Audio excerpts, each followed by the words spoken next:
Right. Well, my name is Don Wilson. I was born and raised in Oklahoma, and as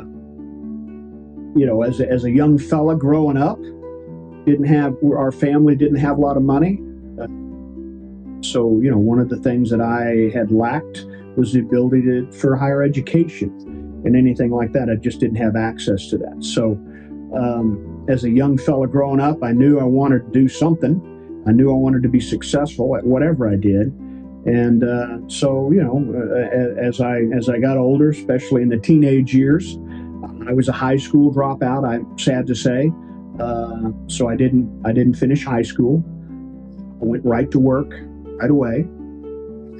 As I worked, one of the things I moved from Ponca City, where I was raised and went to school. I moved to Tulsa, which is a larger town. It's it's kind of the second largest town in Oklahoma.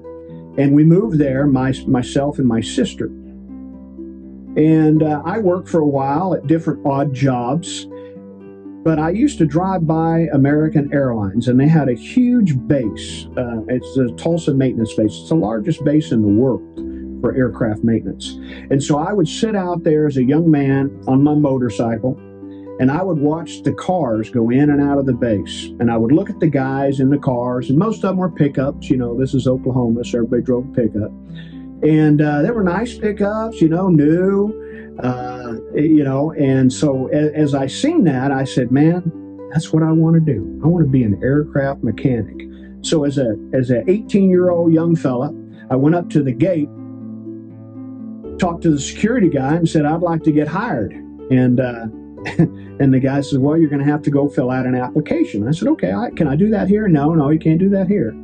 And so eventually I figured out how to fill out an application and try to get hired. The first thing they said, do you have a license? Oh, you got a license right here. Driver's license. No. You have to have a license to work on aircraft. Oh, what kind of license? Well, it's called an A&P, an airframe and power plant license. Oh, where does a guy get one of those at? Well, you gotta have experience, one, or you gotta have schooling. Well, okay, what about schooling? Well, there's a school down the street. You can go down there. So I went down the street to Spartan School of Aeronautics, and I, filled out an application, and they said, yeah, the tuition's about $15,000 a year. And this is back in 1979. Didn't have no means of coming up with that kind of money. I probably didn't qualify for any loan or anything. So long story short, they said, you probably ought to join the military. That's where you can get your training, and at the same time you get paid, and you so on and so forth. So boom, I had my goal. I wanted to be a mechanic for American Airlines via the U.S. Navy. So when I joined the Navy, I went down to the recruiter station, and they said, well, we got to go take your test, your ASVAB. And it's basically a battery of tests to kind of see what you can do and what your strong suits are. So off I went to Oklahoma City, which is another, city, the biggest city in Oklahoma. And that's where the MEP station was. So we went there, took the test. However, prior to taking the test, they said, you got to have a high school diploma. Didn't have a high school diploma. So my recruiter said, well, I'll tell you what, I'm going to take you over here to the junior college, and you can go take the GED, right? So I went over and took the GED test before I took the ASVAB. So this is all in one day. Take the GED. It's like a 5-hour test, and I hadn't been in school in several years. And, anyway, long story short, I miraculously passed it and got my GED. Wow. And so after the GED, went over to the MEP station, took the ASVAB. When I got done with the ASVAB, they said, well, we got a couple jobs that we can guarantee you.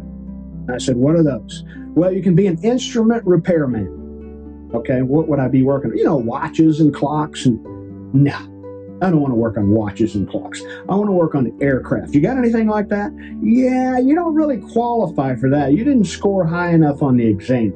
Oh, okay, so what's my options? Well, the only guarantee I can get you is either the East Coast or the West Coast. Which one you want? Thought to myself, well, California, right? It's a place I want to be, kind of like the Beverly Hillbillies. And so off to California, I went to boot camp at San Diego. So I did my boot camp at San Diego. with no guarantees, meaning that when you go in, whatever you get is whatever you get, right? Your luck of the draw. And so as I was in boot camp, I made sure that they knew that I wanted to be in aviation, because you get three choices. You can go seaman, fireman, or airman. That's the three programs that you could get in at that point. So I said, I'm going airman because I'm going to be aviation. And so long story short, made through boot camp, went to aviation, what we call Airman Apprentice School back then. And it's basically a 2-week course that goes through all the aviation ratings and shows you the options that you can have. Well, I already knew that I want to be an A&P mechanic. So that's either AM, aviation mechanic. I think they call it AM now, but back then it was AM, E, H, or S, the three different divisions. Or you can be an AD, aviation machinist mate, which works on engines. Long story short, I went through the AM. I chose AM, right? So upon graduation of the Airman Apprentice School, they said, whoever scores in the top percentage of the class, you get your pick of where to go, right? And I knew I wanted to go to a squadron. A lot of the billets were shipboard. And if you go to the ship as an airman, you're going to be working the deck. You're going to be working, scrubbing, chipping paint. I mean, you're going to be doing the crappiest jobs they can find for you. So I knew if I could get to a squadron, I had an opportunity to actually work on an aircraft as opposed to, watching them go by. Okay. So, the orders came out. I got first pick, so I went through the orders, and I seen a little place called Naval Air Station Lemoore. And at the time I didn't know it, but Naval Air Station Lemoore is the largest master jet air station in the Navy for the West Coast. I think it might even be the largest still. The F-35s are out there now. But back then we had A-7s, which is a Corsair II aircraft, and a Vietnam era aircraft, attack aircraft, a light bomber, we call light attack. And so that was the squadron I chose, VA-27, Attack Squadron 27 out of Naval Air Station Lemoore, California. And so I got my 2 weeks leave or so, and I went back to Oklahoma and told everybody where I was going, and then went back to California.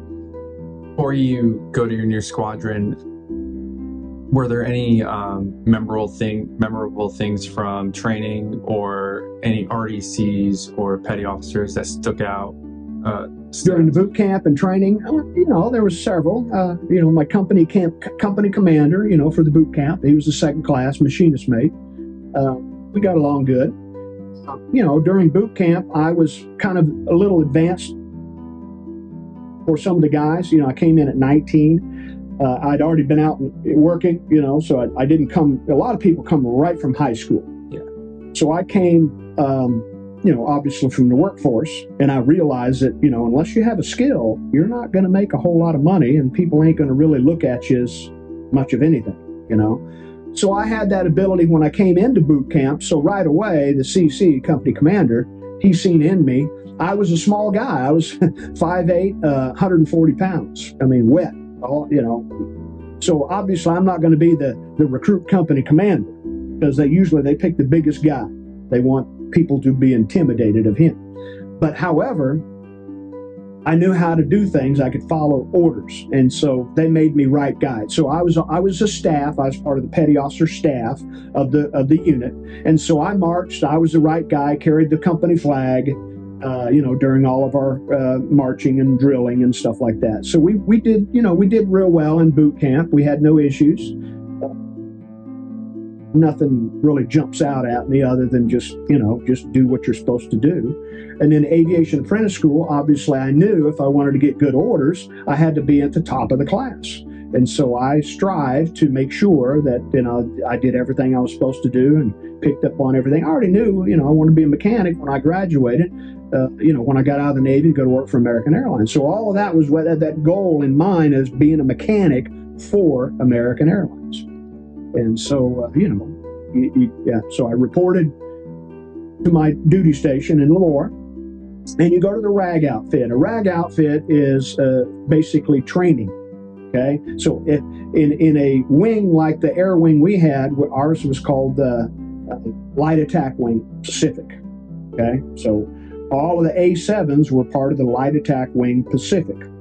in that wing, you have a RAG, and a RAG is the training outfit for that wing. So out of those squadrons, we probably had 20 squadrons out there in Lemoore, 20 A7 squadrons at the time. And so I reported to VA 122, Attack Squadron 122, which is a RAG. Did my FRAMP, which they call, it's basically training for, brand new people coming in. And went through my FRAMP program, about a 2-month deal. Graduated that, topped the class there, came out, reported to the squadron. And, as soon as I reported, I figured, man, with all this training, they're going to put me to work on aircraft. That's not how it works. So I was an E2. I got my second stripe coming out of Airman Apprentice School. And so I was an E2. So the first thing you do when you check into the squadron is they say, okay, Wilson, you're going to first lieutenant. I said, what is that? Sounds pretty cool. No, that's not that cool. First lieutenant means you're basically the squadron janitor. So here I am, right, wanting to work on aircraft, and now I'm the squadron janitor. And I'm going, wow, this is not what I joined for. I made it pretty known that I didn't join to be the janitor. And they explained to me, you got to do this first. Okay, I got to do it first. Long story short, I got into trouble. And I connected with the wrong people, and I went AWOL, left. Went to Los Angeles, California with a guy, just another Navy guy, and it wasn't a good scene. It wasn't something I was proud of. And so after a couple of weeks in LA, I said, man, I'm going home. So I went back to Tulsa. So I got back to Tulsa, my mother called me and said, Donald, the Navy's looking for you. I got a letter from them, said that if you don't report back to your unit within 30 days, you're going to be declared a deserter. That. So long story short, I went back. So when I reported back, the command master chief, which is the E9, he's the highest ranking enlisted man in the command, he pulled me aside, said, what were you thinking? Sir, Master Chief, I wasn't thinking. And so out of the goodness in his heart, they could have just got rid of me right there. No problem. So he's seen something in me. I don't know what he's seen, but he's seen it. So I went to captain's mess. Okay, got in front of the skipper. He asked me what the issue was. I told him I joined the Navy to work on aircraft, sir. And first thing you do is you put me in first lieutenant. Man, that's what I've been doing for a couple of years. I've been sweeping floors and doing dishes, and not what I want to do. So this is amazing. This is how the Navy used to be. It's probably not this way now, but basically the skipper said, Master Chief, what do you think we ought to do with it? And Master Chief said, I think we ought to put him around airplanes. So rather than mop the floor, yeah, they said, we can send you to GSE. GSE is ground support equipment on the base. GSE, you drive a tractor, right?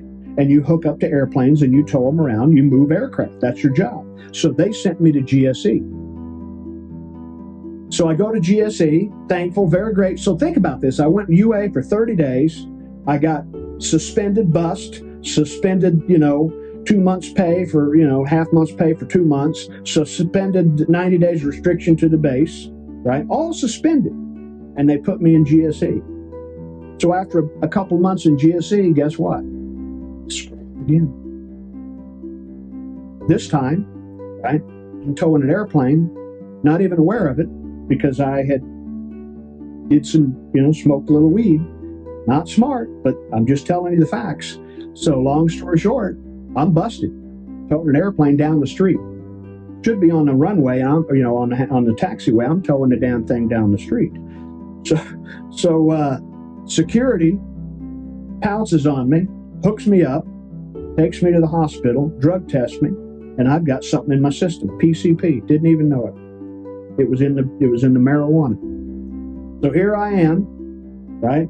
Same master chief comes, sees me in the brig. Wilson, what did you do now?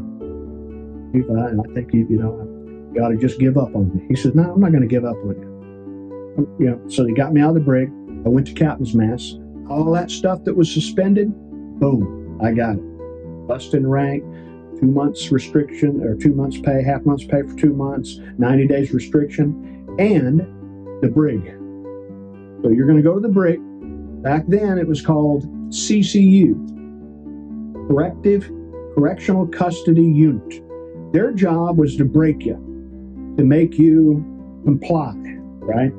Again, they didn't have to do this. They could have just booted me right there, and most of them would. But again, that Master Chief seen something in me, okay? And a hell of a guy. But long story short, he said, "You still want to stay in the Navy?" I said, "Master Chief, I don't have any." You know, you remember that movie, Officer and a Gentleman? The guy said, "I don't have any other place to go." That was me. I didn't have. So he said, "You go to the brig. You do the brig. If you get out of the brig, then you're going to do 90 days TAD to the galley. Okay? If you do the 90 days and you do the brig, we're talking about 4 months here, I'm going to send you to A school." Remember, I didn't have no A school. I was just a striker, what they call a striker in the Navy. So I went to the brig. Spent 90 days of CCU, which is basically getting up at 4. They wake you up at 4 o'clock in the morning and they PT the crap out of you from 4 to 6. So for 2 hours, you do nothing but calisthenics, push-ups, set-ups, jumping jacks, running in place for 2 hours until the windows sweat inside the building. And then you go out in hard labor, the fence line. We have a fence line around the base, probably about 100 miles if you add it all up. I mean, it's a huge base.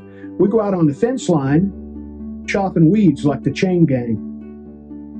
Okay? Not with weed eaters, with sickles, chopping weeds on the fence line. So I did that for 30 days. Got out of CCU, reported to the galley. And when I got to the galley, guess what? Washing dishes. So I was a chief dishwasher, and so I spent 90 days busting my tail at the galley. I stayed clean. What were you thinking when you were in the brig? Yeah. What do you think? You don't have time to think. They're gonna work you. They're gonna work you. So you're working the whole time. You don't have time to think. The only time you have to think is at night. So when you finally lay down in that rack, your eyes just go out because you're beat. You're out in the field. It's 100 degrees out there. Yeah.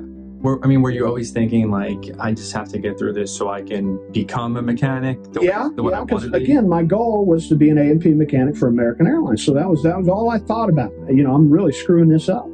And I just want people to know that not everybody in the Navy is just AJ squared away. It's not how it works.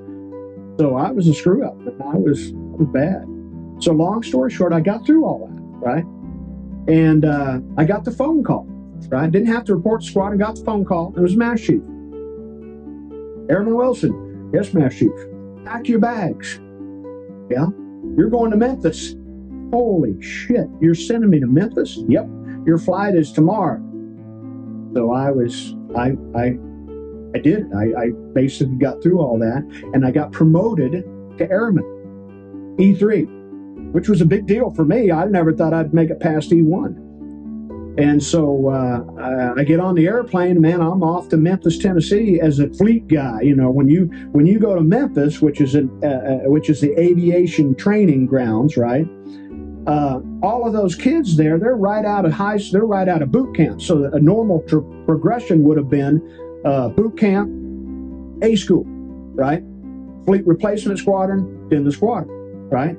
But I went boot camp, airman apprentice, fleet replacement, squadron, TAD, all the stuff that I did. Now I'm reporting to A school as what they call a fleet airman. And most everybody else is E1. So as soon as I reported, right, I said, "Oh, you're an airman." "Yeah." "I see here you're attached to VA-27. "Yeah, that's where I'm attached to." And they sent you, and I'd been in the Navy a year. So 1 whole year has went by, right? All of this crap that I went through. So I did well as soon as I reported A school. First thing they did was put me in charge. "Wilson, you're the class leader."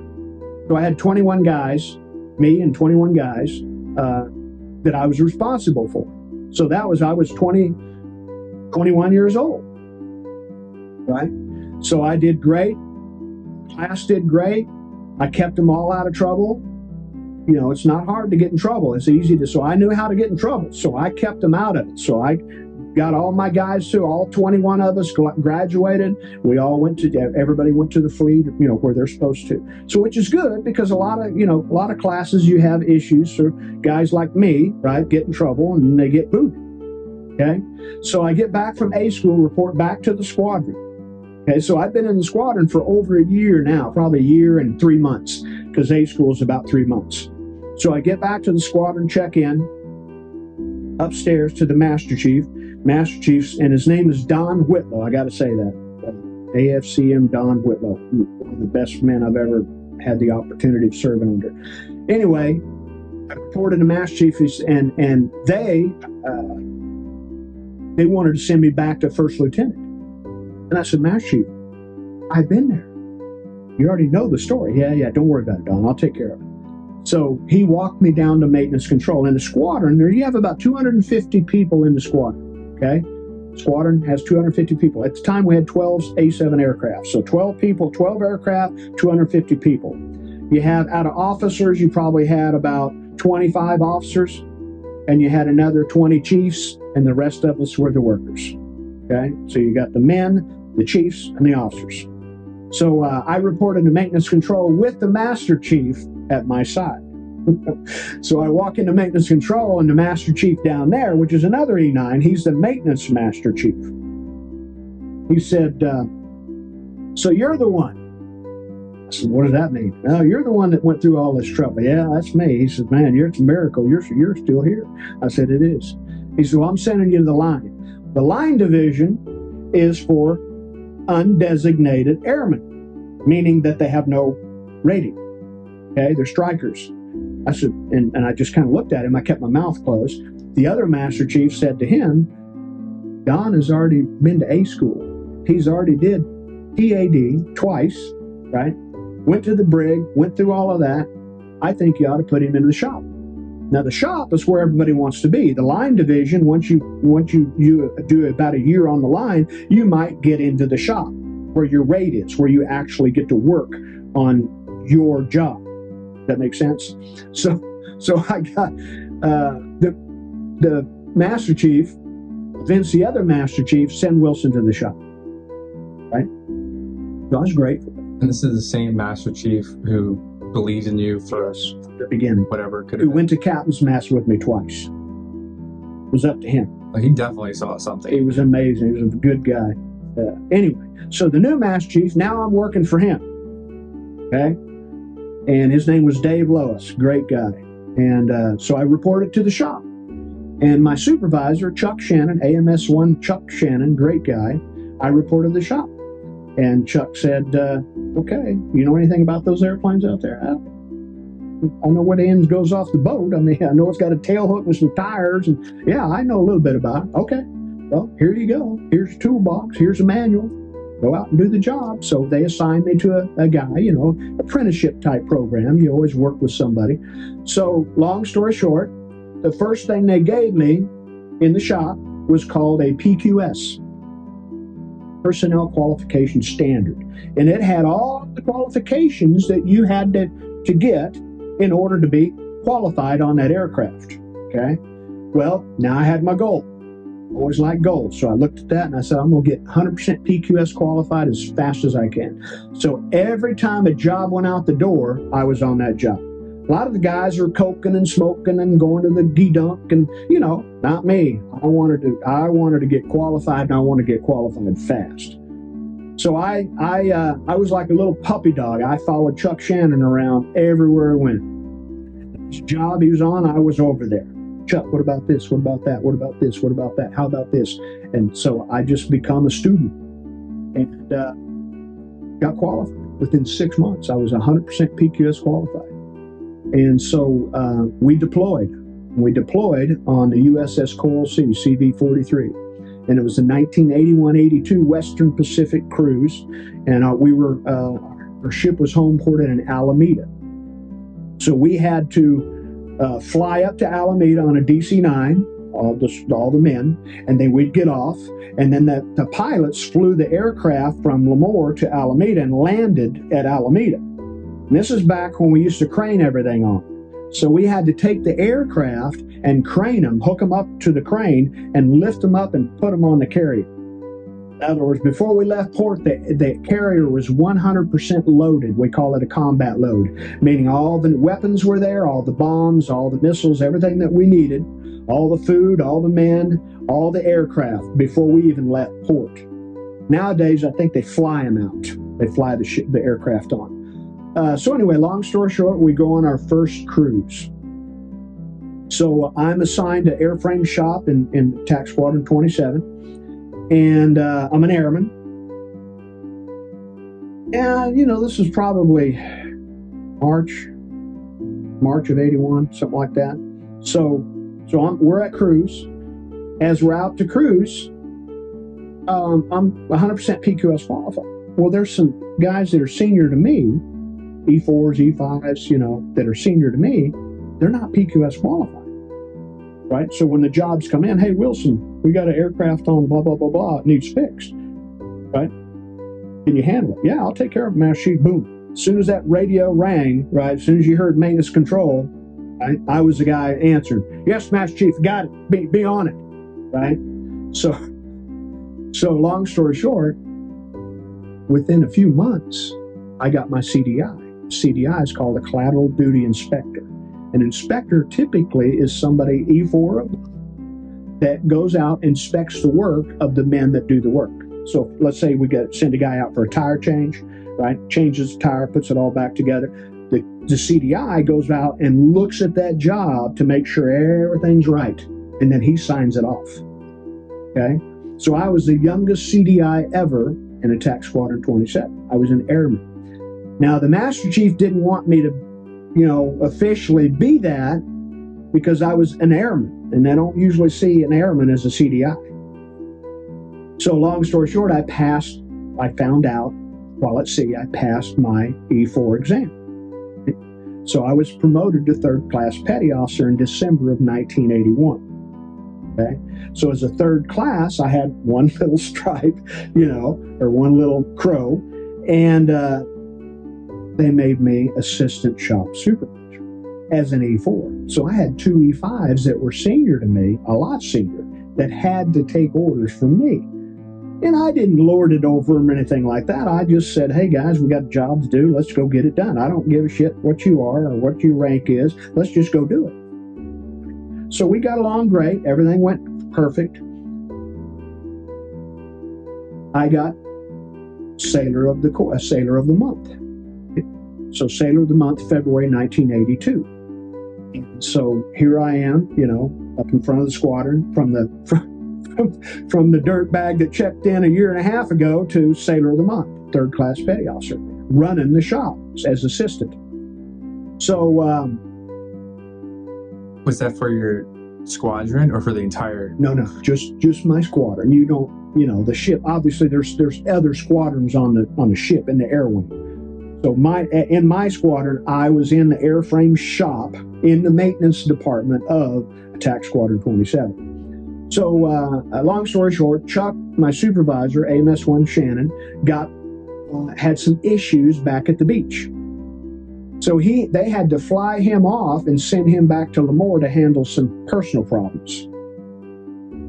So they come to me, the Master Chief comes to me, calls me up to maintenance, says, Wilson, I'm sending Chuck home. And I said, okay, what do you want me to do? He said, you're in charge. I said, the whole shop? Yeah, you're in charge. Okay. So here I am, a young 21-year-old E4 in charge of an E6 job. It's a first-class petty officer job as a supervisor. So I was the supervisor of the airframes branch, right, of the aircraft division as an E4. So I was assigning the jobs, running the jobs, jacking up airplane. You know, I was, again, 100% qualified. So anyway, long story short, cruise ends. We go home. We fly back to Lemoore, right? And no sooner than I get back to Lemoore, I find out that I've got a letter of accommodation from the captain of the boat, Jerome Johnson, who became an admiral. At the time, he was a captain. So I got a letter of accommodation for what I did by taking over the shop as an E4, right?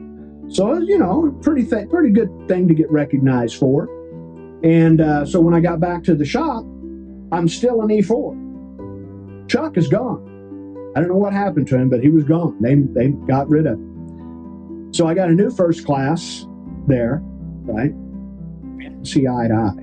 I'm kind of running things, and now he wants to step in, which is fine. But he's screwing everything up. Everything that I got running smoothly and everything, I knew everybody's gifts and talents and all that kind of. I knew how to assign the jobs properly to the right guy. He started assigning jobs that the guys wasn't qualified for. So everything started screwing up. Right? Started getting a call from maintenance. Airframes, what's the problem? What's going on over there? When am I going to have my airplane? I said, Master Chief, it's not I'm not in charge. You have to talk to this guy. So long story short, they got written up again for disrespect.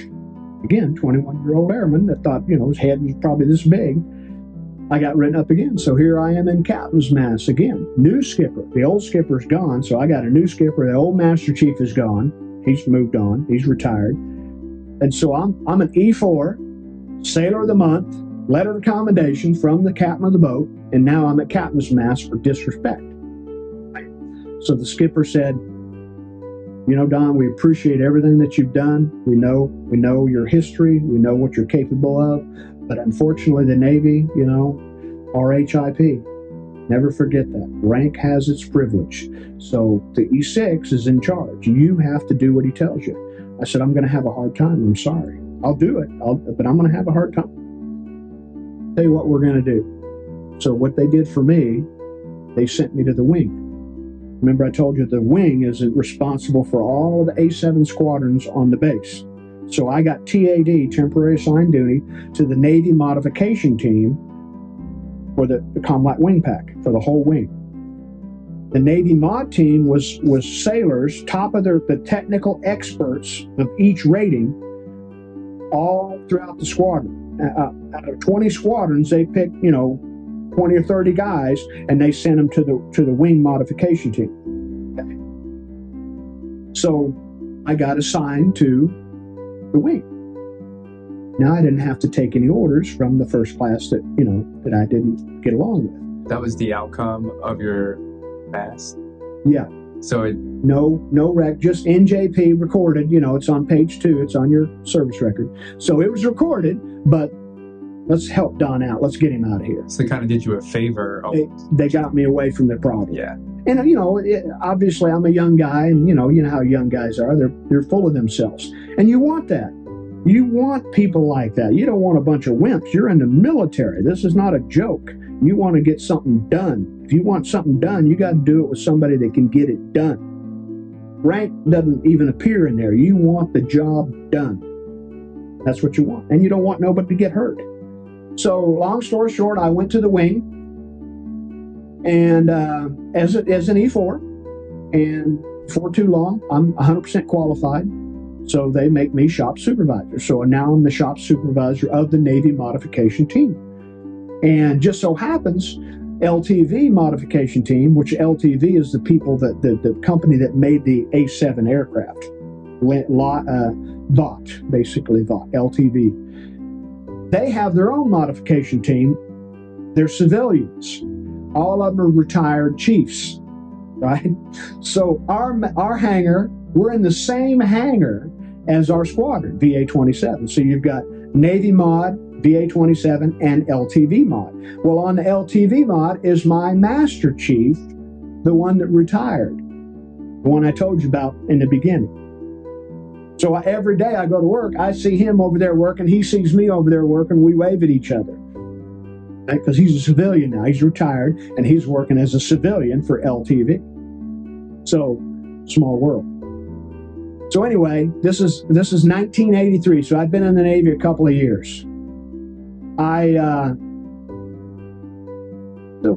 been in a couple of years. I get out 84. But in 1984, I didn't have enough qualifications to pass my A&P exam. With me? Mm-hmm. In other words, I was good on airframes, I was qualified, but I was not qualified in power plants. So I needed to get qualified in power plants. So during that period of time, I met my future wife. And everything changes, you know, when you get married. So once I got married in June 1984, and still married today, same woman, 38 years later. And, you know, got married and settled down. You know, when you're a single guy, you know, it's different. But when you're married, you just settle down. So I settled down. Long story short, I re-enlisted. I raised my hand, gave the Navy 3 more years for shore duty. I went to AIMD, Aircraft Intermediate Maintenance Department for Naval Air Station Lemoore. I was assigned to 500 Division, which is an aircraft division. And in that building, we had a brand new building that was just built during that period of time. And the reason I re-enlisted, before my time was up, I went down there to meet the leaders, the guys that were running the show. The guy that impressed me most was a guy named John Weir, and John at the time was the shop supervisor for the hydraulic shop. Okay, and I told him, I said, John, I want to come work for you here. And he said, okay. And I said, when I come here, I just made second class, so I got my second stripe. And I said, I want to be one of your supervisors. Yeah, no problem. I said, I don't want any flack. I want to be the supervisor. I don't want to just take orders from you. And I will. I mean, you know, whatever. He said, yeah, that's the way we run it here. Second classes run the show. So long story short, we hit it off, me and John, the supervisor. I re-enlisted, okay? Reported for duty there at AIMD. And AIMD was a great job for me. It was a 3-year deal. So 3 years on shore duty. I got base housing for, you know, because I moved, got married. So my wife and my son, my new baby, was born in 1985, a year later. And so 3 years went by like that. Okay, but during that 3 years, I enrolled at Embry-Riddle Aeronautical University, and I took classes to get the power plant side of my license requirement to work for American Airlines. During that time, I made phone calls to American Airlines in Tulsa. And I was building a relationship with the hydraulic shop supervisor at American Airlines. His name was Russell Thompson. And I told him, I said, Russell, I'm going to be getting out of the Navy here pretty soon. I want to come to work for you. And he said, well, I can't make you any promises, Don, but it's good that you're checking in with me, and it's nice to meet you and all that kind of stuff. So long story short, I started building that relationship probably 1985, 1986. Come up for orders again. Right? 1987 rolls around, I'm up for orders. Sea duty time. You got to go back to sea. So there's a rotation. I still didn't have the requirements for the power plant. And the only way I'm going to get back in the squadron, because at AIMD, that's a shop environment. You don't work on aircraft. You work on components of the aircraft. Okay? And my specialty was hydraulics. So, long story short, I raised my hand again. I gave him another 3 years. My new orders were for a brand new outfit out of Whidbey Island, Washington. And, you know, being in California out in the Central Valley, everything's, you know, flat, round. I mean, you know, you might have some green while the crops are growing, but other than that, it's just sand and cactus. You know, it's out. So I went up to Whidbey Island on house hunting leave just to see if I'd like it. So I drove by myself. My wife stayed on base. We didn't want to drag her and the baby, you know, all the way up the coast. And I drove up to Whidbey. Man, what a beautiful place. It was the most beautiful place I think I'd ever been at that time. And I said, I could live here? This is amazing. So got back to the base and told my wife, and I said, honey, we want to go there. You know, we didn't have internet. There was none of that was going on at the time. You know, so the only way you're going to see it, right, is either live or pictures. So I wanted to see it live. That's why I drove up there. So we re-enlisted, and the orders were to a brand new squadron that hadn't even started yet. It's called VAQ 141, the Shadowhawks. And so this was, again, 1987, and I reported to VAQ 141 Shadowhawks. We didn't have no airplanes. We had a hangar. We had some space in the hangar. We were setting up shop, and basically we got to create our own shop from scratch, okay? So the way you do that is you go to an existing squadron the one that's already existing, and you go copy everything that they're doing that's good. If it's good, you copy it. If it's bad, you don't want to copy it. So we went over and we got books and manuals and, you know, all that. We built our publication library and all that, all of our required reading, all the stuff we're supposed to have. We built it out. Okay. I was in second class when I got there. Again, this is 1987. And soon afterward, I passed the first class exam and got promoted to first class. One thing, again, that I knew early on in the Navy is RHIP. Rank has its privileges. You really can't have any say in what's going on unless you're in charge. And in order to be in charge in the squadron, you had to be an E6, typically. Okay, E6 was first class. Their job was, we call it work center supervisor. Their job is to run that shop. So, being a new E6, even before I'd made E6, I was in E5. My first class told me to go out and do something to an airplane, right? So I went out and did exactly what he told me. I took a flat brush and I took some paint off the aircraft. Well, I'm out there grinding away because I was told, following orders. The Master Chief comes out and starts ripping me. Wilson, what the hell are you doing to that airplane? Taking the paint off. Are you nuts? No, I'm just following orders. Who told you to do that? Bruce Lowry, the first class. Yeah. So he went over there and started ripping on him. So they pulled me off the airplane. Come to find out, a little unbeknownst to me, you can't remove the paint. You have to remove it with stripper. Because we were doing an NDI inspection, non-destructive inspection, on a flap carriage, which the flaps go up and down on an aircraft. This is the carriage that the flaps go on, and there was a bulletin from the manufacturer, from Grumman, that you have to NDI these carriages to make sure they're not cracked. If they're cracked, flap can fall off the airplane as you're flying. That's not a good thing to happen. So anyway, I learned the hard way, and I got on the shit list right when I checked in the squadron.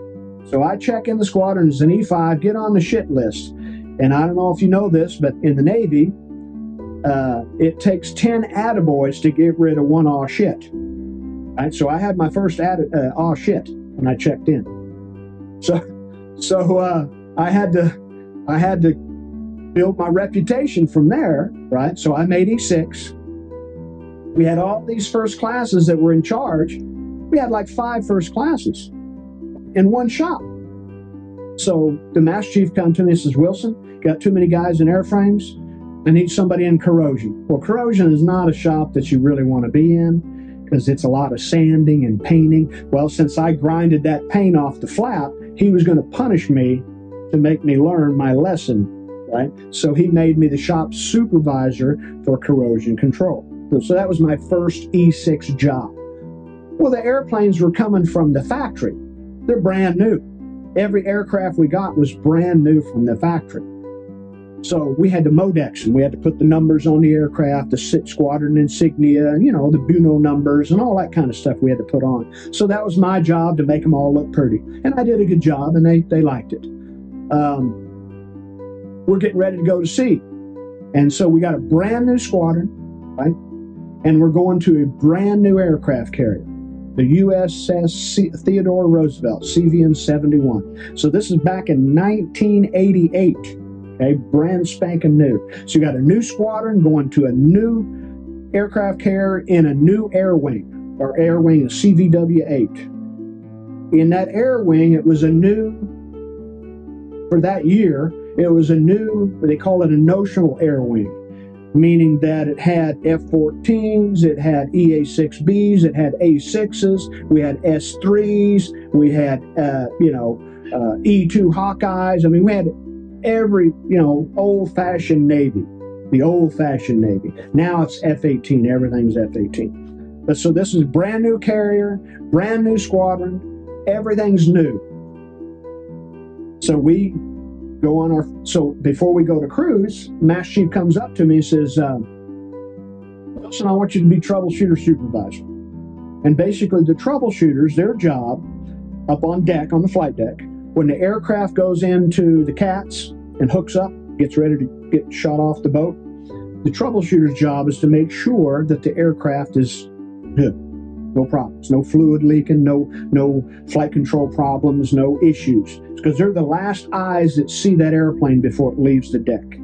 You have to have a thumbs up from the troubleshooters, right? So all the troubleshooters are final check. We call them final checkers. When their thumbs are up, the CAT officer that's shooting, he looks at the troubleshooters to see that he's got a thumbs up. If he's got a thumbs up, right, he looks at his shooter and says, touches the deck.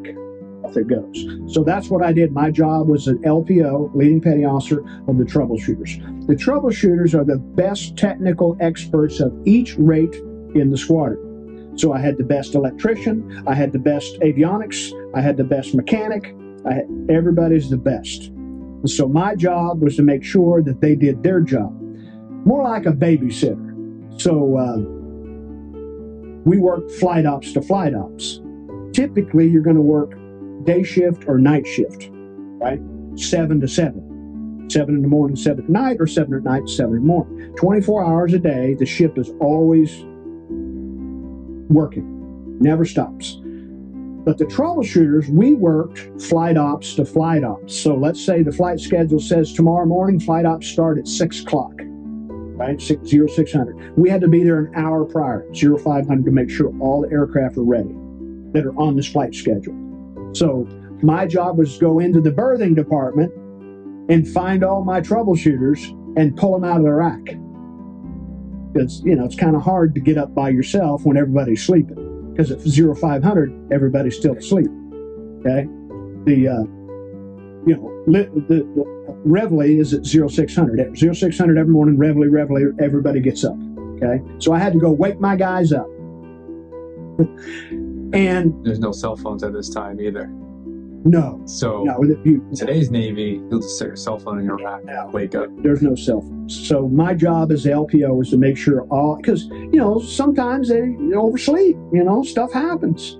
And so I'm like the babysitter. So once we get up on deck, I've got a helmet on with the radio. I'm communicating directly with maintenance control. So when maintenance has an issue, hey, Wilson, aircraft 620 on the fantail, it's got an issue.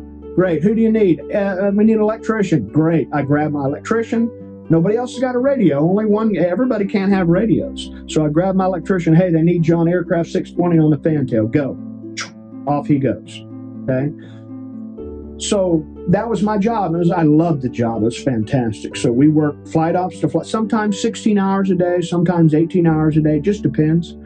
And a lot of people don't realize this, but in the Navy, when you're on an aircraft carrier, you don't know if you're at war or not. You don't have, you know, there's no bullets flying at you or anything like that. Every day is the same. You're loading bombs on aircraft. Now, in our aircraft, we had EA-6B prowlers. A prowler is a electronic warfare aircraft. So we had pods. We'd load these $1 million pods on there, and those pods were jammers. Their job was to jam the enemy radars, the enemy missiles. So they were the EA-6B prowlers are always the first one in on a raid. So if you're going on a raid and you're doing a launch, and you've got F-14s, A-6s, A-7s, and you're doing a launch, the EA-6B is the first one off, okay? Because you got to jam. You jam all the communications going in, so they can't see you. The enemy can't see you. So it was kind of a big deal, you know. And I got a lot of exposure there, and I did well. Nobody got hurt. All the missions were good. Our sortie completion rate was up there. So we're getting ready. This is all workups. We're doing all workups, getting ready for the cruise. So prior to the cruise, a ship goes through what we call workups. And that could be 6 months to a year of workups. And you go to the ship for a month, you come back for a couple of months, you go to the ship for 2 months, you come back for a couple of months, go to the ship for 2 weeks, back and forth, back and forth. So we're flying from Whidbey Island, Washington, all the way to Norfolk, Virginia, because that's where our carrier is. Every time we go to the ship. So we got a DC-9 that flies us there, right? We got to catch a DC-9 to fly us back. So back and forth, you got to load up your cruise boxes. You got to put all your tools in there, all your equipment that you need. So this is a lot of movement. A lot of people don't realize how much the squadron moves. In addition to that, you're going on land deaths. You're going to Fallon. You're going to Nellis Air Force Base. You're going to Puerto Rico. You're going all over the place at these operations that's going on. You may not send the whole squadron. You may only send 2 aircraft. 2 aircraft, 25 guys. And so we're doing all that. So we're going to the ship. We're going to the beach. We're saying it's a lot of stuff. Sea duty is not easy. It's a lot of work. So we get back, and I'm looking forward to the cruise, right? Because everything gets in a routine on the cruise. Everything's a routine. Every day is almost the same. It's hard to tell whether it's a Monday or a Friday or whatever, because you get into a routine. And on the deck, when you're working the deck, you're working hand in hand with all the handlers on the yellow shirts, the blue shirts, the chalkers and the chainers, the green shirts, the red shirts, the white shirts. Everybody's working together to make sure it's like an orchestra. And all it takes is one screw up, and it kind of messes up the whole day. And so my job, obviously during that period of time, was to make sure that nobody got killed. And the airplanes got off the deck and no issues. And it was good. So anyway, long story short, we get back to the beach, and Master Chief comes to me and says, "Wilson, you're going to QA." But I go to QA. I kind of like my job. He says, "Yeah, you've already did a good job. We appreciate it. You need to go to QA." Little did I know at the time, he was grooming me. I didn't know what he was doing. I just thought he was shit canning me, right? But it wasn't a shit can. I had to plug that in order to get promoted, right? In order to go to chief and senior chief and master chief, you had to go through you had to go to hit all these spots, and you had to do well in those jobs, just like, if you did a DO job, an officer of the deck, and so on and so forth, all these qualifications. So they sent me to QA.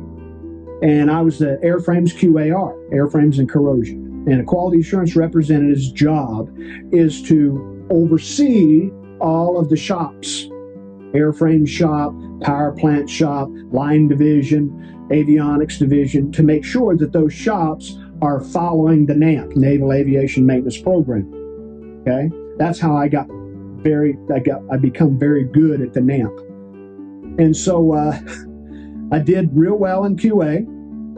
One of the nice things about it was I basically got to do whatever I wanted. So if I wanted to go up on the deck for flight ops, I went up. If I wanted to go down and eat chow, I could go down and eat chow. If I wanted to go down to the hangar deck and walk around down there and see what's going on, I could do that. And so that was a very good tour. That was a 1-year tour, and I did well. We had a wing inspection. So the wing came out, they fly out to the ship to inspect the squadrons. They came into the QA and they did their inspection in my area, and I got several outstandings. In other words, that the inspectors were looking at my program and they were going, "Man, this is one of the better programs. I've never seen anything like this. How did you do?" And this was when computers were just getting started.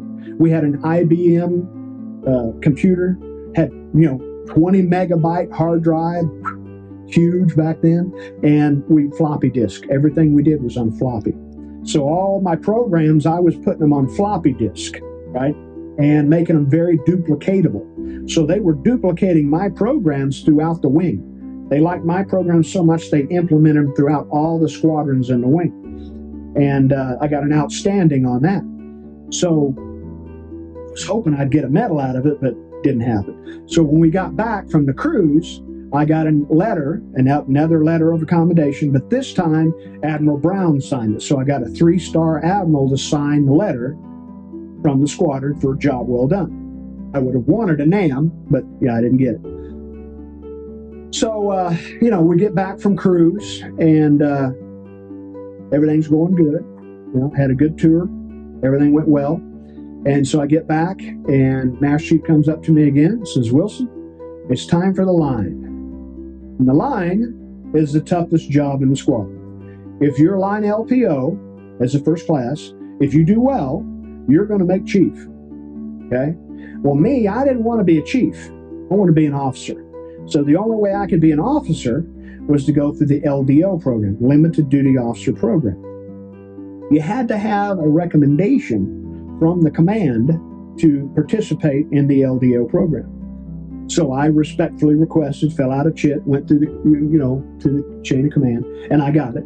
They recommended me for LDO. And so, long story short, they put me in charge of the line.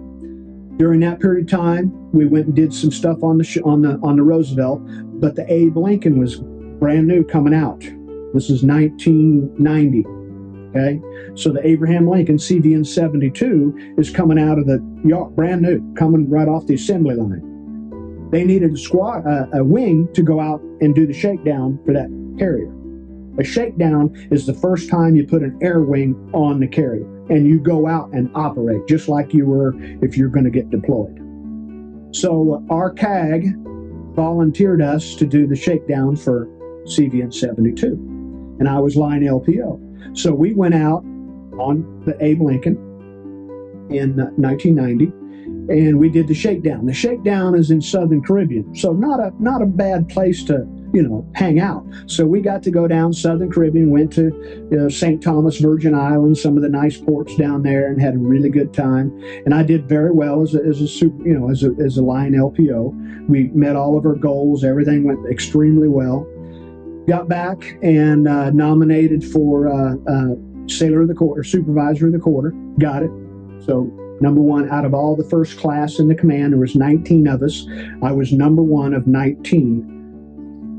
First class petty officers. So, rewind 3 years earlier, checked in as a second class, screwed up, grinded the flaps on the airplane, was at the bottom of the list. So I went from the bottom of the second class to the top of the first class in 3 years. So that just goes to show you that no matter what happens to you, just keep a good positive outlook, stay focused, if you learn from your mistakes and just keep moving on. And that's what I did. And so this was 1990. I'd been in the Navy for 10 years, a little over 10 years. This was, at the 10-year mark, you have to make a decision if you're going to stay or you're going to go. At that point, my goal was still American Airlines. And I still kept contact with Russell Thompson. And so long story short, while I was back on the beach, I went to, by the way, while I was in QA, that year I was in QA, I worked power plants. So in other words, when I got off of duty of my regular shift, I'd put on my coveralls and I'd go down to the power plant shop and I'd grab a toolbox and I'd go start working.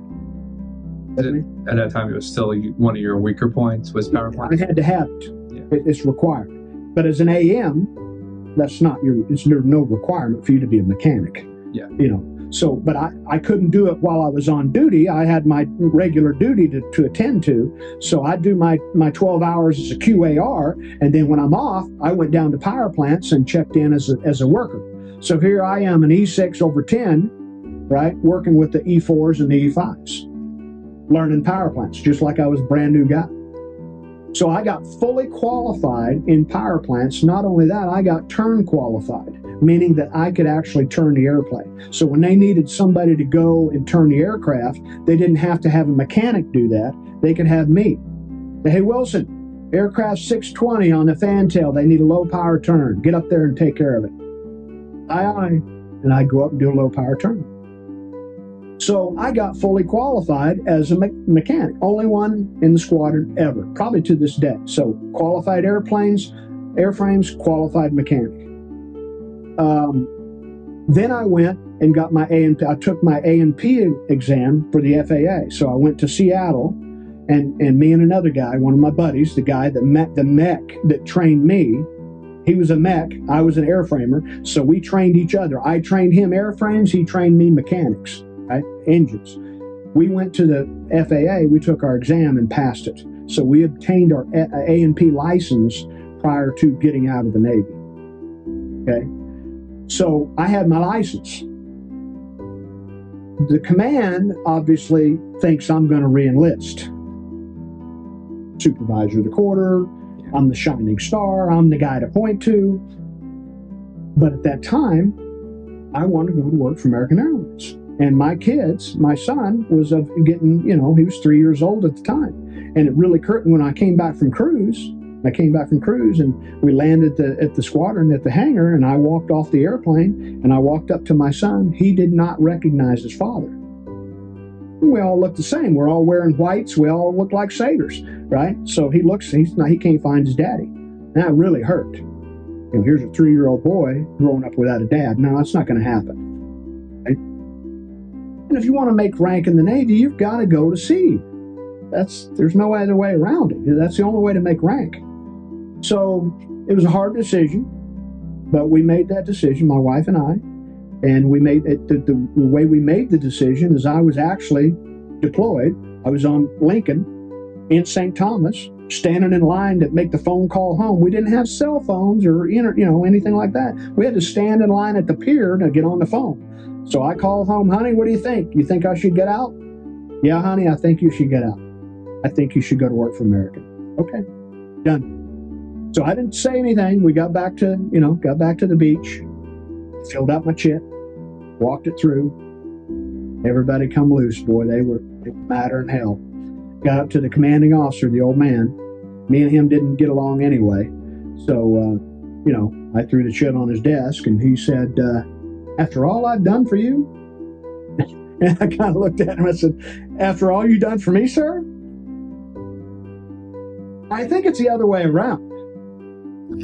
But anyway, long story short, he would not sign the chit to get out, because I was requesting early. I had leave on the books. I was there for 3 years. I didn't take 0 leave. So I had 90 days of leave on the books. So I was requesting terminal leave for 90 days prior to my EAOS. He denied it. He wouldn't allow it. And this is the kind of guy he was. And this is one of the reasons I got out, is the leadership. I learned more about good leadership by watching the bad leaders. When I seen bad leaders, I said, man, I don't ever want to be like that. If I ever get an opportunity, right, I'm not going to do that. And so, I learned a lot of stuff from that. So long story short, I told him right then and there, I said, sir, with all due respect, my next person in the chain of command is the admiral across the street. I intend to walk from here to there to get him to sign this chit. There's really no way you can not, tell me that I can't get out, because my end of service is going to come whether you like it or not, and I'm out. So anyway, get out of here, Wilson. So I left the office, left the chit on his desk. Master Chief called me up at maintenance control, went down to maintenance control, and he said, okay, Wilson, I got your replacement for the line division. I want you to train him for the next month. Stick around 1 more month, train him, and then you can get out of here. So that was basically the way I left active duty. I trained my replacement, always do that. And, got out of the Navy. Now, when I made the phone call to American Airlines, I told them, Russell, I'm getting out. Yeah, Don, I can't hire you right now. I can't hire you right now. I said, okay, but I'm getting out. I'm coming. I'm going to work for you.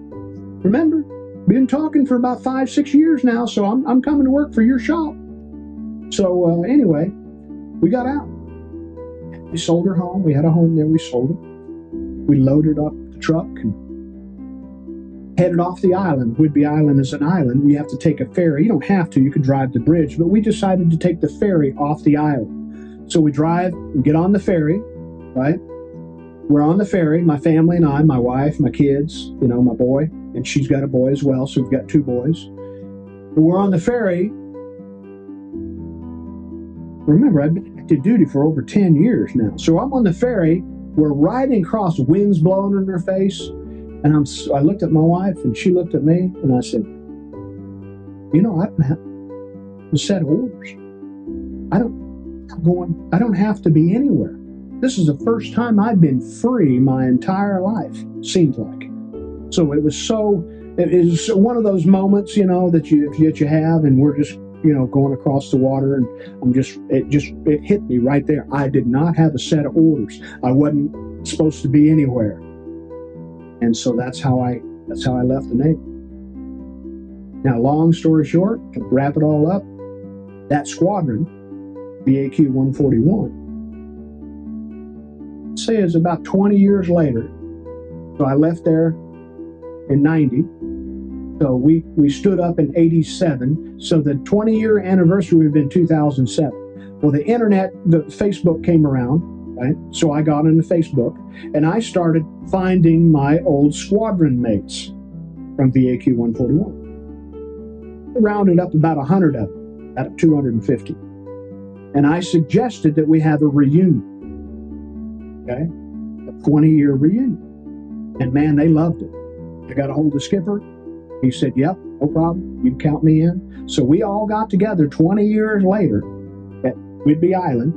Okay, we had a reunion. I'd say about 150 of us out of 250 showed up. We had a great time. And we've been doing our reunions every 5 years since. So this shirt represents 25 years. We did a 30-year reunion. And now next year, next summer, we're doing our 35th reunion. So all of us are still staying in touch with each other. And you know what's weird? When you get together, it's like nothing, no time has went by. It's like, hey man, you remember when all the memories, Liberty Ports and this and that, and so it's like we hadn't been apart 25, 35 years later. So that's what, the military does. It allows you to have that camaraderie. It allows you to mature as a person, as a man, as a leader. Gives you tremendous leadership opportunities. And, because of what I did in the Navy, that made me the man I am today. And all the success that I've enjoyed after the Navy for 30 years, I became a businessman. I owned multiple businesses. I had hundreds of people working for me. And, financially independent, totally, completely, 100% financially independent. And it was because of my military background, my Navy background, that allowed me to do that. And so I have a very fond memories of the military, of the Navy. And like I said, we get together, and it's like nothing's ever changed. It's wonderful. Master Chief still around? I think Don Whitlow is his name, Master Chief Don Whitlow. I don't know if he's still alive or not. He's probably 20 years older than me. I'm 62, so he'd be in his 80s now. Now, I know my admiral's around because I stay in touch with him. His name's Dick Dunleavy. He was, at the time when he, you ever heard of Tailhook? Yes. You ever heard of the organization, Tailhook organization? It's all the pilots that fly on carriers that have a tailhook. Any aircraft that the F-14, A-6, EA-6B. Back in 1993, they had a convention in Las Vegas, and some of the officers, were having fun, and they did some things that weren't appropriate, and they got canned. Well, Dick Dunleavy was an admiral there. Now he wasn't at the hotel. He was the senior officer in charge. So Congress demanded that he give up his star. So he fell on the sword. That's one of the best leaders I've ever seen in my life. And so I still stay in touch with him today. He's in his 80s, doesn't get around too much anymore, but I stay in touch with him. He's one of those guys, if you see him on LinkedIn, he doesn't have Rear Admiral, Vice Admiral. He don't have, you know what he says? Sailor. That's it. And his name is Dick. That's it. You don't call him Admiral, you call him Sailor, you call him Dick. He's just a great guy. He was on the Coral Sea. He was my commanding officer on the Coral Sea as a captain. And he used to come and he'd make his rounds. He would walk around the hangar deck, okay? All over the ship. But he would come into my shop, right? Walk in the shop, captain of the boat. Attention on deck, everybody pops out. Sit down, boys, sit down. And he'd sit there and shoot the shit with us. What's going on? Everything okay? Yeah, Admiral, yeah, Captain, we're looking forward to the next Liberty Port. Yeah, you guys are going to have fun there. You better make sure you don't get in any trouble.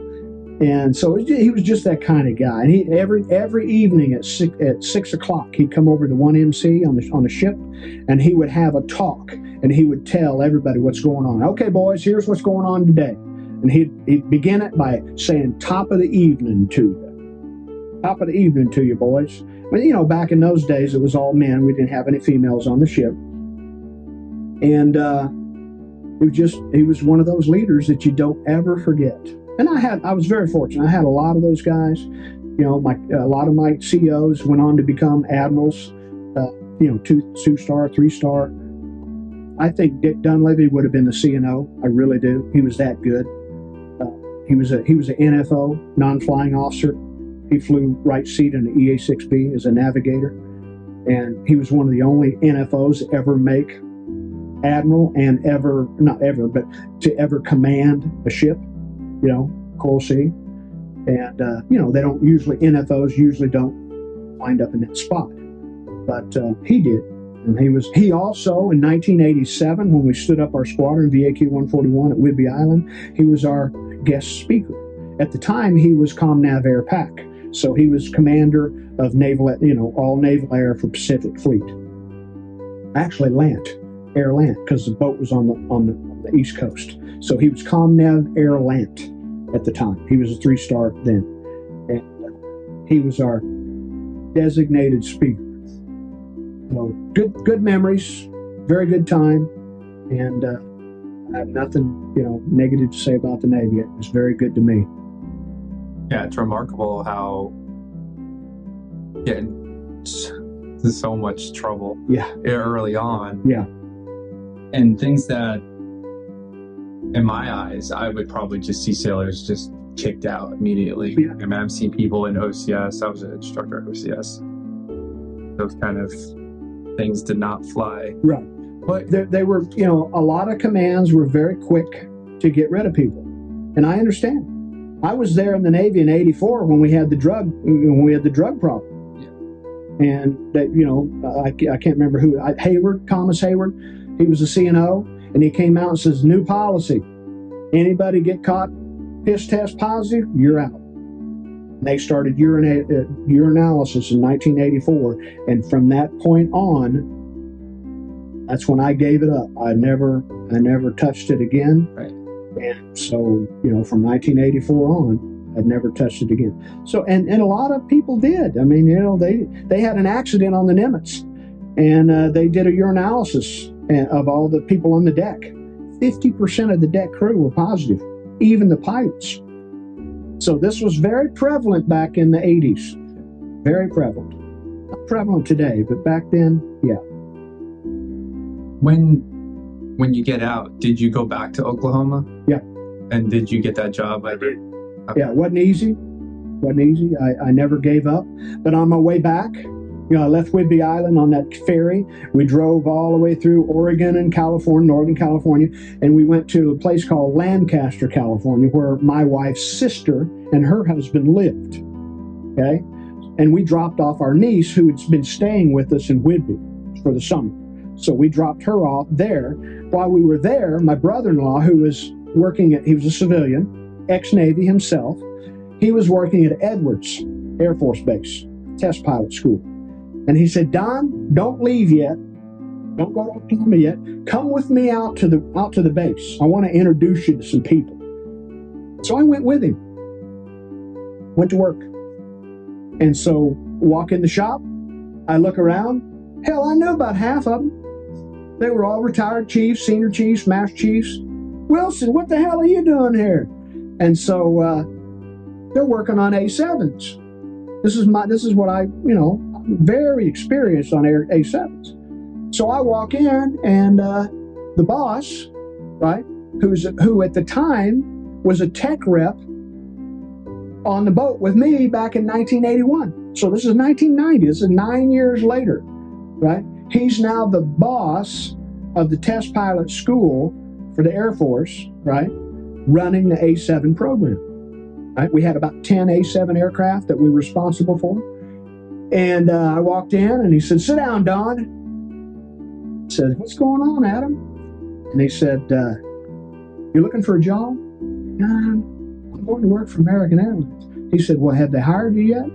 Well, not yet, but they're going to.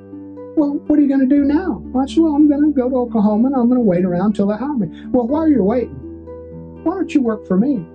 Well, what do you want me to do? You see that airplane out there? I said, yeah, I see it. I'll give you one of those.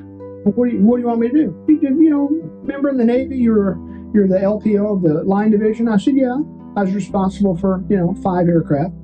And he said, well, here, I'll make you responsible for 1. Okay. He said, in the Air Force, the crew chiefs are responsible for that 1 aircraft. If you're a crew chief, which in the Navy we call them plane captains, a crew chief is responsible for 1 airplane. I said, do you mean to tell me I'd be responsible for just 1 airplane? Yeah. And your job is to keep that airplane in tip-top shape. That's easy. How could I not do that? How much does it pay? He said $18 an hour. This back in 1990. I'm making like 25 grand a year in the Navy, right? So, $18 an hour, if you annualize, it's like 35 grand a year. That's huge to me. That's $18 an hour. Could it be stupid enough to pay somebody that much money? Well, I would. Let me think about it. So I went home, went back with my brother to the house and told my wife, and she said, I think you ought to take the job while you're waiting. So I took the job. And I was a crew chief for an A-7D aircraft for the test pilot school. It was back in 1990. And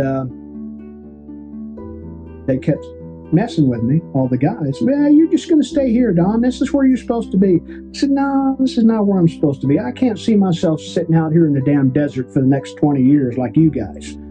I'm going to work for American Airlines. I'm going to be an A&P mechanic. And so I kept it up. I kept calling. I'd say about 2 months go by, and I'm getting kind of depressed because I'm not getting no call. All of a sudden, the phone rings on the shop phone, and it's my supervisor, Russ Thompson at American Airlines. Right? Can I talk to Don? Yeah, put him on. Hey, Russ, what's going on? He said, when can you come for an interview? I said, when do you want me? He says, Monday. This is a Friday. I said, how am I going to get there? He said, just go over to the airport. Just go over to LAX. Just tell them who you are. They'll know who you are, and they're going to put you on a plane and send you over to Tulsa. So I did. I went for my interview. And they don't tell you right there. When you go through the interview, you answer all the questions, and then they go to physical. So when you get done with the interview, you go to physical. Right? So they take your urine and all that kind of stuff, And so it took a while. Never heard back. Thinking, maybe I didn't get hired. Maybe they passed me over. So finally, I just looked at my wife and I said, honey, we got to go. What do you mean? I'm going, whether I get hired or not, I'm going to Tulsa. It's time for us to get out of here. So we loaded up the truck, man, like the Beverly Hillbillies, loaded it up, put my toolbox in the back. I had to rent a U-Haul and hooked it up. We're in the driveway, backing out of the driveway. My nephew runs out of the house. Uncle Don, Uncle Don, Uncle Don. He's holding the phone, right? It's American Airlines, right? So he hands me the phone, and it's Russell. Hey, Don, when can you start? And I said, when do you need me? He said, how about Monday? And it's a Friday. I said, I'm calculating my head. I think I can make it. It's about a 24-hour drive. I can make 24 hours, no problem. I said, I'll see you there. What time you need me? 0600. Roger that. See you at 0600 on Monday. So I reported for work 2 days later at American Airlines in Tulsa, and this was November of 1990. Like a movie. It was. It was literally panned out like a movie. Everything. It didn't work out as fast as I wanted it, but it worked out. And that's the story of my life, because after that, everything that I did, all the businesses I bought, all the businesses I sold, all the things that I went through, it was planning. What's the goal? What is it? What's the requirements? What do I need to do? Yeah. Check. Okay, I'm qualified. Now what? Persistence. Persistence is the key. And to be good at what you do. You gotta love what you do, and you gotta be good at it. You can't be a slob. Yeah. You can't be a slouch. You gotta be good at it. Well, you had that you had a goal, you had a desire, and you wanted to make sure that's what you got. Sure. And had you never went through the brig, never been busted down, suspended pay, all that. Right. It's crazy. Like it just never would have brought you, or I mean, it could have. Yeah, possible. Usually it doesn't. And was everything easy after that? Heavens no. I had all kinds of problems at American Airlines. And it wasn't because I was a bad guy. It was because it's a union environment. And when you go from the Navy to a union environment, this is very difficult. Because in the Navy, your job is to get the job done, right? If the chief says, Wilson, I need you to do this, he don't want to hear all the reasons why you can't do it. He wants you to do it now, right? In an airline, okay, we got this aircraft here, we need this done, and only these guys can do that, only these guys can do, we have to wait, no, you can't, no, you can't touch that, no, you have to wait. So I'd get an airplane, it's a 10-day airplane. At American Airlines, you get a 10-day airplane. I couldn't touch the airplane till day 8, meaning I had to go to work every day and sit in the chair and watch all the other guys work until my job came up on day number 8. So for 7 days, I would sit there at $25 an hour and watch all this work going on. And it really got under my skin. I had a big problem with it. And I made it very well known. I think you guys are screwing the pooch here. Yeah. This is not working. Something needs to change. And that's like sort of one of my questions is how you reflect back on your civilian life after the Navy. And I'm assuming you did have a little bit of a hard time adjusting, maybe not to the civilian population, but the work ethic at least. Yeah, the work ethic and the rules. All the rules that makes no sense whatsoever. So I'm not a big union guy. I don't think highly of them. I think it's a scam. I think it's a ripoff to everybody, not only the union workers themselves, but the airline, the shareholders, the people who own stock in the company. I think it's terrible. I think it's very sad. So my time at American, I did well. I did very well. But they moved me around. And the reason they moved me around because my seniority wasn't high. So when they had a big layoff, right, they didn't look at your qualification. They didn't look at me and say, wow, Wilson, you got over 10 years of aircraft maintenance experience. They didn't look at that. They looked at my number, 318034. What is that? Well, that's your number. Anybody below that number, you're off. You're laid off. That's how they got rid of you, seniority. So when they had a layoff, they didn't pick the lazy guys. No, they took and drew a line and said, okay, we need 1,500 people out of here. There you go. Here's your papers. Get out. And they escort you off the base with security. It's very degrading when they take a layoff. So I had to go through the layoffs at American Airlines. And at the time, they had what they call an Ideas and Action program. In the Navy, we called it beneficial suggestion. We call it Benny Sug. The old Navy.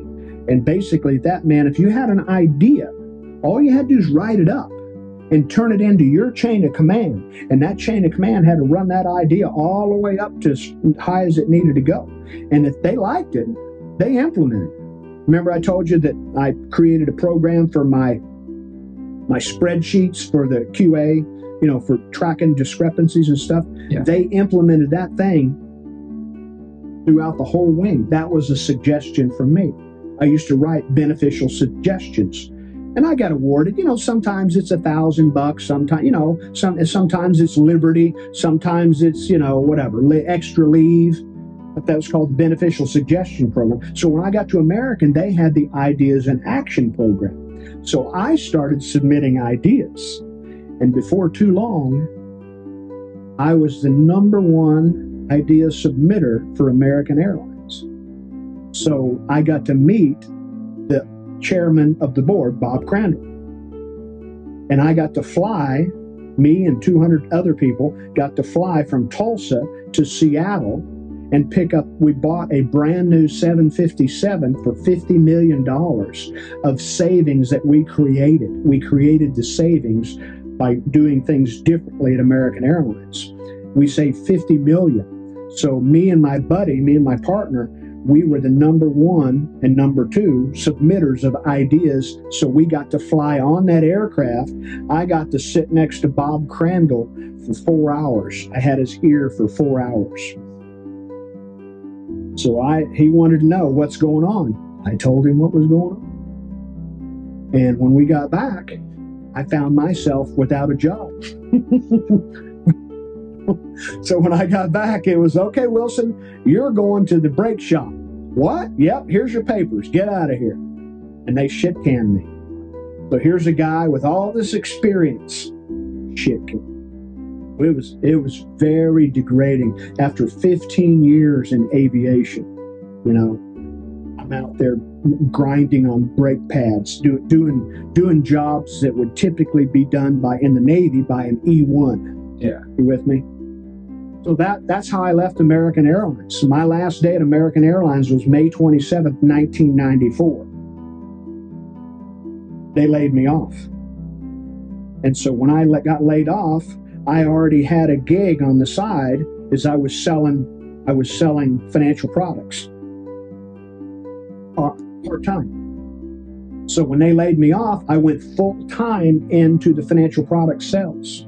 And over the next 2.5 years, I went from 0 to regional vice president, opened my own office with 50 people. I had 50 people working for me in 2.5 years that I personally recruited and trained to do the job. And in 2.5 years, made vice president, #1 office in the state of Oklahoma. And for the next 7 years, went to the top of that organization. So that was just... And then, you know, so on and so forth. Everything that I did after that, I got tired of working for other people.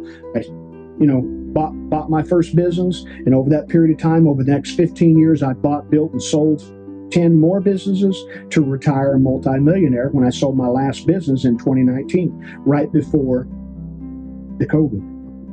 Right before COVID, I sold my final business and went to cash.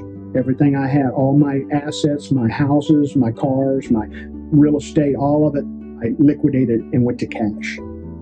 Went to cash in 2019, and then the market dropped in 2020. And then I, at the bottom, rode back up, sold again, got out, and now I'm out again because it's down. The market's down, but I'm in cash. So I'm waiting for the next opportunity, and when it, you know, I'm tracking a lot of companies I'm looking at. So now I'm an investor. As opposed to being a businessman, now I'm an investor. So instead of employees working with me, now I got money. I got dollars. So I put my dollars to work. And I learned all of that just from being a good manager and, you know, in the Navy.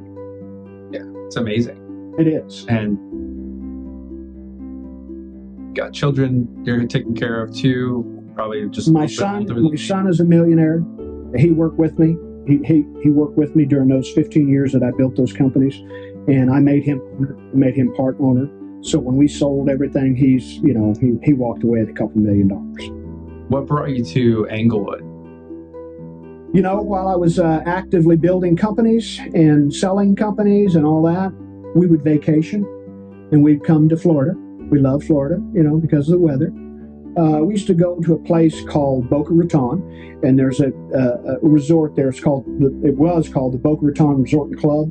I believe Michael Dell bought it not too long ago and redid it, but it was a beautiful, beautiful club. Golf club, beach club, you know, $500 a night rooms. I mean, you know, the meals were unbelievable. It was just, you know, it was like selling the dream. So we would go there, and that's where we would spend, you know, a couple weeks every year. And so we just fell in love with Florida. And so every year for 30 years, I've been coming to Florida. So, you know, when I get ready to retire, I already came here. I found a place in Venice, and on the island, right on the water. It was a condo, and I just fell in love with it. And I wrote a check, bought it for cash, and We lived there for about a year while I was there at the condo. They obviously seen something in me. They made me the president of the association, and I was responsible for the window job that they did, $1 million window job on all the windows. And so they put me in charge of that. So I spent the next year doing the window job. It's almost like everywhere you go, somebody sees Something. a leadership Right. potential, and they don't let it go. No, they ask you, Yeah. hey, and it's Don, did you ever think about, you ever think about doing this? Not really. Not really. What do you need? And then I'd ask, what do you need? Well, we need this. Okay, what's the problem? This. I can fix that. That's no problem. No problem. That's so cool, though. It's just solving problems. It's all about solving problems. Everywhere you go, you're looking for people that can solve problems. And the great thing about the United States of America, and we had a home in the Philippines. My wife's a Filipina. I was able to get along in the Philippines just as well, dealing with the local mayors and politicians and all that. Because if you want anything done, you got to go ask them what they need. Yeah. Here, kind of not saying that that's how it is, but over there it is. But anyway, so it's just solving problems. People got problems and they're looking for people to solve them. Kind of like what Greg does. That's why I love Greg so much. With it, what he does for us here in Florida. I'm sure we can talk so much about your career and all the financial success and life in Florida and all that, but to keep it focused on your military experience, and as we kind of wrap things up a little bit, do you feel like your service has impacted the way you look at other Americans or interact with other Americans? Sure. I mean, obviously in the military, in the Navy, I don't look at people as race. I don't look at black, white, yellow. They're just guys. I mean, some of my friends, best friends, are black and Hispanic and Puerto Rican, New Yorkers. I mean, we got along. We don't look at race. That what never really come into play at all. We never had any racial issues at all. Just, hey, Bill, hey, Sam, hey, got something to do. You want to do it? So, so as a civilian out in the world, I don't look at race. I don't look at all that. That doesn't bother me at all. I just like to get stuff done. So yeah, I think the Navy really helps with that, because you're a melting pot. This is all people from all places. You got to remember the enlisted people. They're not joining the Navy out of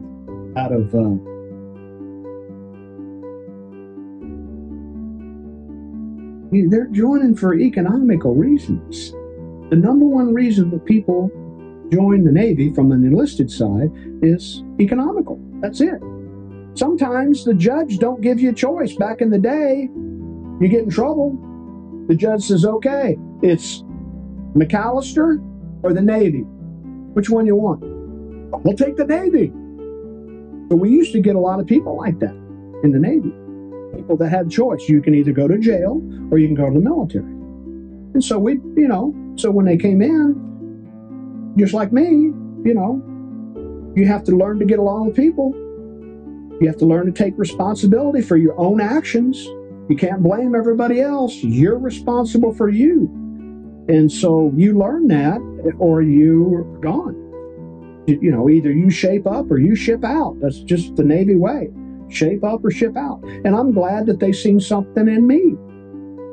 I am. But at the same time, I'm sure there's guys that they had the same issue, right? That they're out because they didn't see that. You can observe people. When you work with people, you can observe how they act and what they do, what they say when nobody's looking. So I think the all volunteer military, the way to make that work is to give people opportunity. You know, don't prejudge all of them. Give them an opportunity. Now, unless they're cold-blooded killers, you know, you probably don't want them. If they screwed up, everybody screws up. Work with them. I think if we did that, I think we'd have no problem recruiting. You know, obviously there's a recruiting challenge now, but I think a lot of that has to do with kind of the way that things are going in our society. What about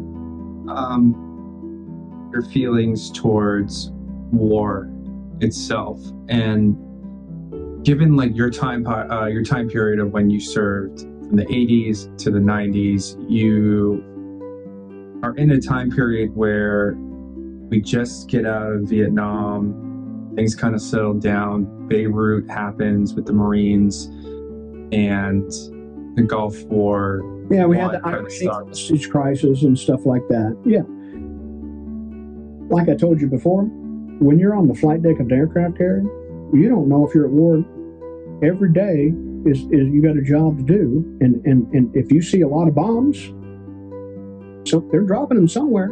I don't ask. None of my business. You drop them wherever you need to. Maybe they're going on the bombing range. I don't know. Maybe they're dropping it on somebody else. That's above my pay grade. I don't, you know, my job is just to get the mission accomplished. How do you feel about it now, having served in the military? Well, I mean, obviously, I don't want to see any of our guys hurt needlessly. And I think there's been a lot of that. I think there's been a lot of, you know, needless conflicts or sticking our nose in other people's business and all. You know, again, that's above my pay grade, but the fact is I don't want to see nothing happen, right, with these guys, because they got moms, dads, sisters, brothers, aunts, uncles. You know, they got family just like me. And, you know, whenever I was on board ship, my number one job was safety. I did not want anything to happen to my people. And thank God I never lost anybody. Out of 10 years, active duty, you know, 2 years in the reserves, never lost anybody. Had somebody got hurt? Yeah, we had a couple guys get hurt, but not major. You know, I've been on the flight deck and watched people's heads get chopped off by propellers. I've watched the senior chief get sucked down an A7, spit out the back in the red fog. You know, it's not good. And so one of my missions was safety. And so, you know, I don't want to see anybody get hurt. Do we need, if we have to go to war, if we need to, by all means, let's get the mission done. But once it's done, let's go home. We don't need to be all over the world. We just need to take care of our country. Of course, we need to do certain things, but I just feel that, you know, we don't need to sacrifice our blood just, you know, for somebody else. Do you have any messages or anything you would like to tell future generations, whether they're not even born yet, or people who are of enlistment age or commission age that potentially go in the military, or just, you know, they might stumble on it for research purposes? Is there anything you want to let those individuals know about your service or just like the service in general? I would say, you know, have a reason for why you're there. Too many young fellows, young people, they're just there because they're there. You know, I'd be having a shop meeting and I have 25 guys, and, you know, so, hey, Greg, why are you here? Well, you know what I mean? They're aimless. They're wandering aimlessly. And I've watched hundreds of young people that come into the military, rather than take it by like a bull by the horns, right, and get aggressive about it and get something out of it, they just meander through. They come in as an E1, they leave as an E3 4 years later. So all they have is 4 years of goofing off. Never accomplished anything, never got PQS qualified, never made rank, never got in a leadership position. And you see that. There's a lot of that.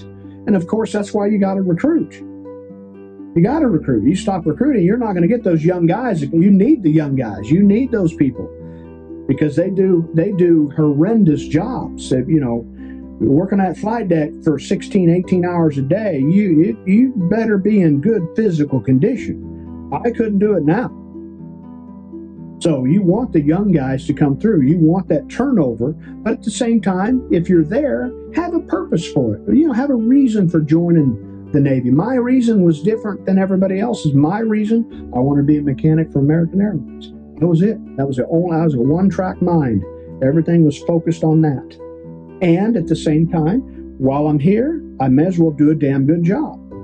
I like to be respected for what I do.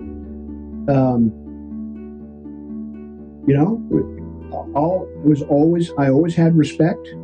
Any outfit I was in, all the three you know, I was in 3 different squadrons. Right?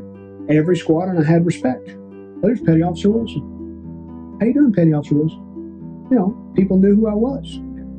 And, you know, I always rose to the top, no matter what. And it wasn't I was trying to push anybody down, no. All I'm trying to do is get in a position where at least I might have a say in what goes on.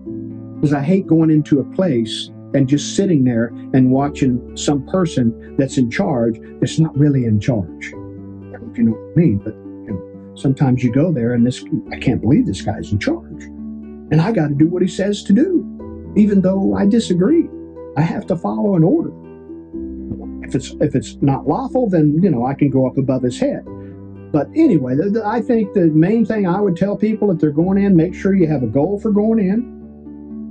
You get qualified as fast as possible. If I could go back and do it again, I think I could have made chief in less than 10 years. Or at least, you know, or at least be, you know, LDO. I wanted to be an LDO. And I think if I would have made LDO, I would have been a damn good LDO. I would have ran the squadron. I would have run the maintenance department. I'd have done everything I was supposed to do, and the mission would have been accomplished, and we would have had fun. I'm all about working hard. I'm all about playing hard. When we go out on liberty in the ports, man, I'm going to have a good time. That, you know, there's nothing wrong with having a good time. Now you got to do it responsibly. You know, you don't want to go out and get in trouble, get locked up, or, you know, anything like that. But we had good times, man. Our Liberty ports were amazing. I mean, books are written about that. So we had, you know, the Philippines, Thailand, Hong Kong. I've been to 21 different countries. You know, you can't, I mean, if you took a cruise for that, you know, $100,000 to do a world cruise that hit those kind of ports. But when you go in the Navy, you're a young guy, you're with your young buddies, you're out having a good time, you're building memories that'll last forever. And so I think that's important, the camaraderie. You know, like I said, we did 25-year reunion, now we did a 30-year reunion, now we're doing a 35-year reunion next year. And, you know, we've lost some shipmates, we've lost quite a few, you know, whether it be through natural causes. And, you know, my best friend, the guy that I become a mechanic with, the power plant guy, he died last year of COVID. He's same age as me. And it was just devastating. I mean, me and him were like this. And, you know, he left a wife and 3 kids and 14 grandkids. 14 grandkids out of 3 kids. Those kids been busy. I've got 2 grandbabies, you know. So, you know, I think you should make the most of it.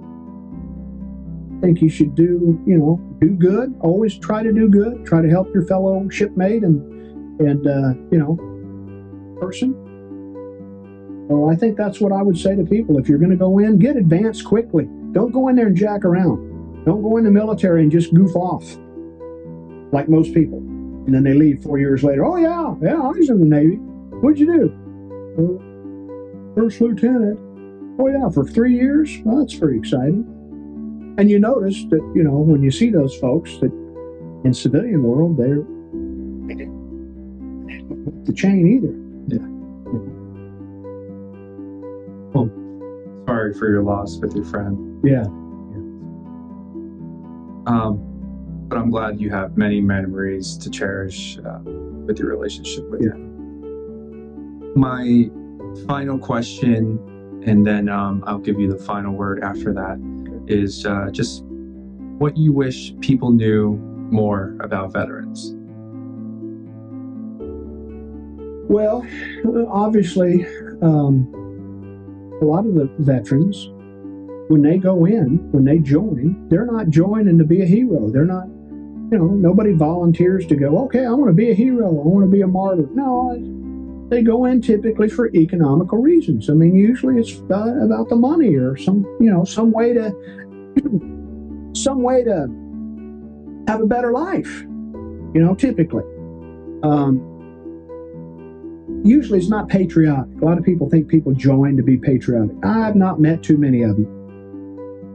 Now, am I patriotic now? Yeah, you bet I am. But was I back when I was a 21-year-old kid? Not really. I wasn't thinking about patriot. I was thinking about, what 21-year-old guys think about. So I would say that these guys and gals that go in and serve their country, they're basically signing a blank check up to and including their life. That's kind of a big deal, And thank God that during my period of service, we didn't have any big issues. We didn't have a fire on the flight deck. We didn't have bombs going off. We didn't have, ships running into other ships. We didn't, people dying in the middle of the night in their berthing because somebody up on deck wasn't watching what they're doing. You with me? We didn't have any of that. And I think a lot of that is you can look back and you can say, it's leadership. Leadership. If you see a good ship or a good squadron or a good business, it's leadership. They don't happen by accident. It happens purposely. So when I'd go on the deck, I was purposely making sure that my job, whatever it was, I'm going to do it to the best of my ability. I'm going to make sure everybody that I'm responsible for, they're going to be taken care of. They're going to do their job. And if they do their job and everybody else does their job, guess what? We're going to have a wonderful day. The flight ops are going to be fantastic. We're not going to have any issues. But every now and then, you do have issues. And you've got to be willing to get through that. And so I think that that's what people, what people may not realize is that people that sign on the dotted line and sign that contract to be a sailor or a Marine or Air Force airman or Coast Guard or whatever, they're signing on the dotted line that up to and including giving their life. And that's really powerful. I think people need to realize that. For the freedoms that we have today, it's because of guys like you and me that have paid the price and is willing to, if I got called today, I'd go back. If they call, hey, Wilson, we need you out on the Lincoln. Great. What job do you want me to have? Flight deck coordinator. Yep, I'll take it. Well, I'd like to thank you for participating in the Veterans History Project, and on behalf of the Congressman and the Library of Congress for adding another piece of our history to the library. And thank you very much. Great. Well, thanks for having me. Thank you.